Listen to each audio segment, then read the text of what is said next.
Hey guys, எல்லோரும் எப்படி இருக்கீங்க?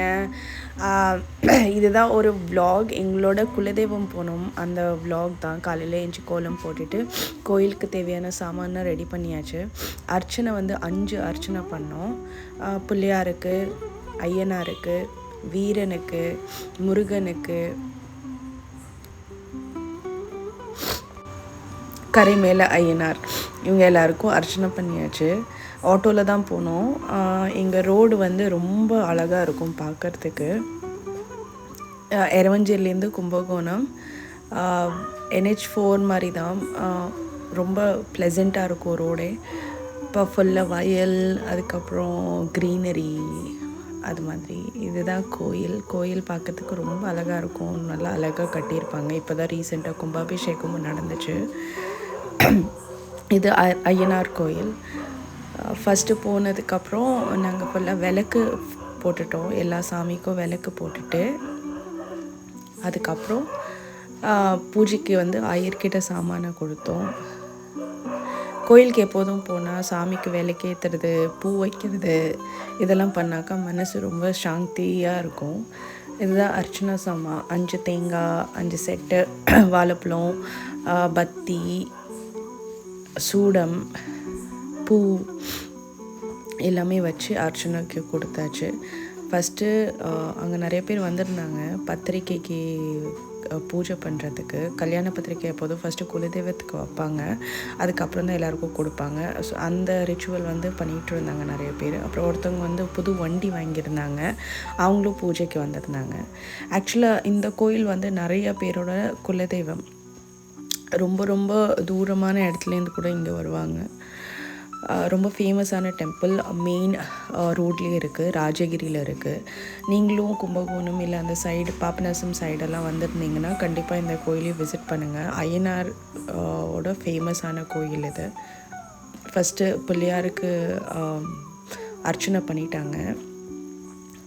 எப்போதும் எந்த அர்ச்சனையாக இருந்தாலும் எந்த கோயிலாக இருந்தாலும் ஃபஸ்ட்டு பிள்ளையாருக்கு தான். ஃபஸ்ட்டு விளக்கேற்றுறதும் பிள்ளையாருக்கு தான். அதுக்கப்புறம் தான் நம்ம வந்து அடுத்த சாமிக்கு போவோம். அதை முடிச்சுட்டு முருகனுக்கு பூஜை பண்ணாங்க. இது வந்து எங்களோட அர்ச்சனை கிடையாது, இது வந்து ஃபஸ்ட்டு வந்திருந்தாங்கல்ல அவங்களோட அர்ச்சனை. அதுக்குள்ளே நான் கோயிலை வந்து ஒரு கிளான்ஸ் வீடியோ எடுத்துட்டேன். மேலே இருக்கிற பெயிண்டிங்ஸ் எல்லாம் ரொம்ப அழகாக இருக்கும். முருகன், அப்புறம் ராமன், எல்லாரோட பிக்சர்ஸையும் வரைஞ்சி பெயிண்ட் பண்ணியிருந்தாங்க. இது ஆக்சுவலாக புதுசாக கும்பாபிஷேகம் பண்ணதுனால வேலையெல்லாம் இப்போ தான் நடந்திருக்கும். அதனால ரொம்ப க்ளீனாக இருக்கும். இந்த கோயில் ரொம்ப அழகாக இருக்கும். இன்னும் கொஞ்சம் வருஷம் கழித்து பார்த்திங்கன்னா எல்லாம் பழசாக மாறிடும். அந்த நம்ம வீடியோ எடுத்தது நல்லது தான். இப்போ ஒரு மெமரியாக இருக்கும். கோயில் பாருங்கள், ஆர்கிடெக்சரே எவ்வளோ அழகாக இருக்குது. இங்கே வந்து நிறைய அன்னதானம், அப்புறம் வந்து நிறைய கோயில் பூஜைகள், விசேஷ நாள்கள் எல்லாருமே பண்ணுவாங்க. கல்யாண மண்டபமும் இங்கேயே இருக்குது. மேரேஜ் எல்லாம் பண்ணணுன்னா இங்கே பண்ணிக்கலாம். காது குத்தி, அப்புறம் எல்லா செரமனியும் இங்கேயே பண்ணிக்கலாம். ஐயனாருக்கான முக்கியமான கோயிலில் இதுவும் ஒன்று. இதுதான் எங்களோட குலதெய்வம் ஐயனார் ஐயா. எந்த விஷயமாக இருந்தாலும் ஃபஸ்ட்டு ஐயனார் தான் எங்களுக்கு. என்னோடய ஹஸ்பண்டோட வீட்டில் ரொம்ப ஐயனாரை வந்து பூஜை பண்ணுவாங்க. எந்த விஷயமாக இருந்தாலும் ஐயனார் அப்பா தான். எந்த கஷ்டமாக இருந்தாலும் ஐயனார் அப்பா தான்.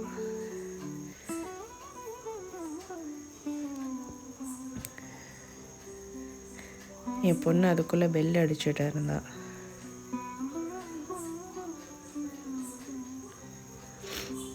வண்டிக்கு பூஜை பண்ண வந்திருந்தாங்கன்னு சொன்னேன்னே, அதோட ஒரு சின்ன கிளிப் அது. இப்போ வந்து ஐயர் ஐயா வந்து எங்களோட அர்ச்சனையை பண்ண ஸ்டார்ட் பண்ணாங்க.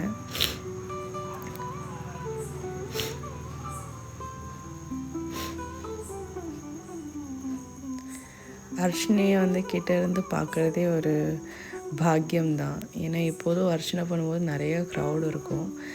இந்த வாட்டி நல்லா கிட்ட இருந்து அர்ச்சனையை பார்த்தது மனசுக்கு ரொம்ப திருப்தியாக சாந்தியாக இருந்துச்சு.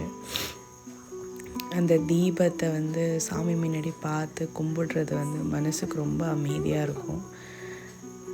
நம்ம மனசில் எந்த கவலை இருந்தாலும் கடவுளே நீதான்ப்பா எங்களுக்கு துணையாக இருக்கணும்னு ஒரு வேண்டுதல். அப்படியே கடவுளே கூட துணையாக இருந்து எல்லாத்தையும் பிரச்சனையெல்லாம் முடிச்சு கொடுப்பான்னு ஒரு நம்பிக்கை வரும். இப்போலாம் நம்ம கூட இருக்கிறவங்களே நம்மளுக்கு நல்லது நினைக்க மாட்டாங்க. நேரத்தில் யார் நம்மளுக்கு துணையாக நிற்பாங்கன்னா கடவுள் தான். நிறைய பேர் சொல்லுவாங்க கடவுள் இல்லைன்னு. ஏதோ ஒரு சக்தி இருக்குது.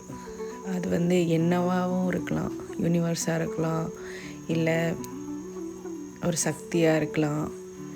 அந்த சக்திக்கு ஒரு வடிவம் தான் நம்ம கடவுளாக கும்பிடுறோம். என்னோடய லைஃப்பில் நான் நிறையா இன்ஸ்டன்சஸ் பார்த்துருக்கேன். கடவுள் கூட இருக்கிற மாதிரி. அந்த நேரத்தில் எல்லாரும் ஒரு கஷ்டத்தில் இருப்பேன். அப்போ ஏதோ ஒரு ரூபத்தில் அந்த கஷ்டம் சரியாயிடும். அது நம்மளே நம்ப முடியாது இது நிஜமாவா அப்படின்னு சொல்லிட்டு. ஆனால் அது நடக்கும். அப்போ தான் ஒரு கடவுள் மேலே ஒரு நம்பிக்கை வரும் எனக்கு. கடவுள் இருக்காங்க, கூட தான் இருக்காங்க அப்படின்னு. இந்த கஷ்டமாக இருந்தாலும் அவர் கொடுக்குற சோதனைக்கு அப்புறம் ஒரு சந்தோஷத்தையும் கொடுப்பாரு. எல்லாமே நல்லதுக்குன்னு தான் நான் நினைப்பேன் எப்போதும். எல்லா விஷயத்துக்கும் பின்னாடியும் ஒரு ரீசனும் இருக்கும். அது நம்மளுக்கு இப்போ புரியாது, ஆனால் ஃப்யூச்சரில் கண்டிப்பாக புரியும். இதனால தான் இந்த விஷயம் நடந்துச்சு, அது அப்போ நடக்காமல் இருந்ததே நல்லது, இல்லை நடந்ததே நல்லது, இது நம்மளுக்கே தோணும்.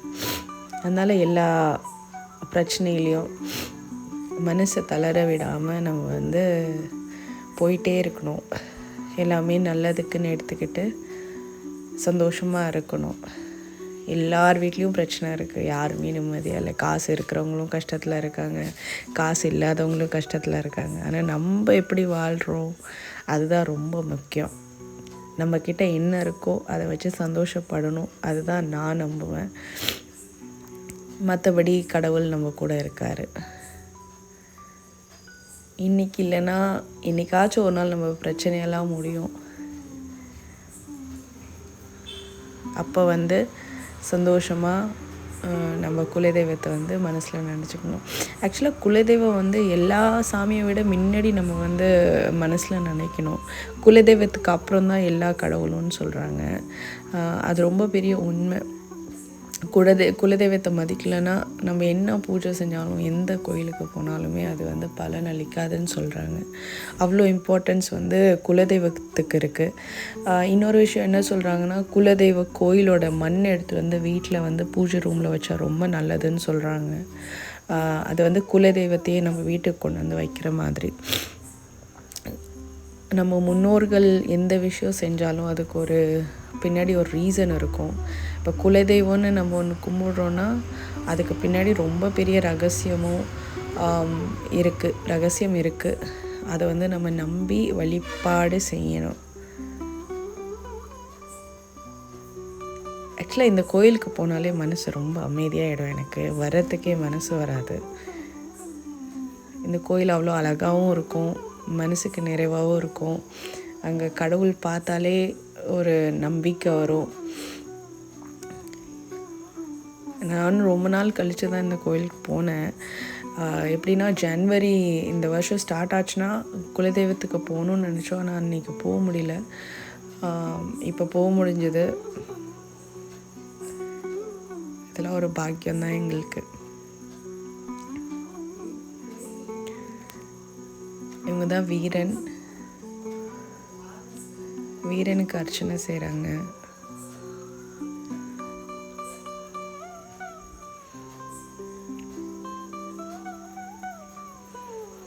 கோயிலுக்கு எப்போதும் போனால் அர்ச்சனை செய்யணும்னு அவசியம் கிடையாது. நீங்கள் போய் உட்காந்து கொஞ்ச நேரம் மனசு நிறைவாக உட்காந்து வந்தாலே நம்மளுக்கு மைண்ட் ஃப்ரெஷ்ஷாக இருக்கும். அது நிறைய சயின்டிஃபிக் ரீசனும் இருக்குது கோயிலுக்கு போகிறதுக்கு.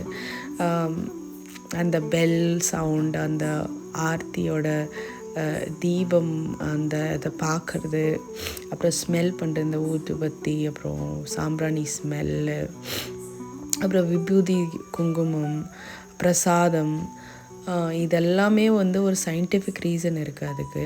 இந்த சாமி மூலஸ்தானம்னு சொல்கிறாங்கல்ல, சாமி இருக்கிற இடம், அங்கேயே மேக்னெட்டிக் ஃபோர்ஸ் வந்து ரொம்ப நிறையா இருக்குமா. அதனால் வந்து அந்த இடத்துக்கு போய் நம்ம கால் வந்து அந்த தரையில் பட்டுச்சுனாவே நம்மளுக்கு ஒரு கரண்ட் மேக்னெட்டிக் வேவ்ஸ் வந்து உடம்புல போய் நம்மளுக்கு வந்து புத்துணர்ச்சி, ஒரு அமைதி, ஒரு நம்பிக்கை எல்லாமே தருமா. அதனால தான் கோயிலுக்கு வந்து டெய்லியும் போக சொல்லுவாங்க மன அமைதிக்காக. இப்போ வந்து நம்ம போகிறது கிடையாது, ஏன்னா நம்ம சொல்கிறோம் நம்மக்கிட்ட டைம் இல்லைன்னு. ஆனால் அது போனால் ரொம்ப நல்லது. எந்த கோயில் பக்கத்தில் இருக்கோ அந்த கோயிலில் போய் ஒரு 10 நிமிஷம் உட்கார்றது வந்து ரொம்ப நல்லது. நானே ட்ரை பண்ணணும், ஆனால் நானும் பண்ணுறது கிடையாது. ட்ரை பண்ணால் நிறைய விஷயங்கள் மாறும்னு நான் நம்புகிறேன். இவ்வளோ தான் இந்த வீடியோவில். தேங்க்யூ ஃபார் வாட்சிங்.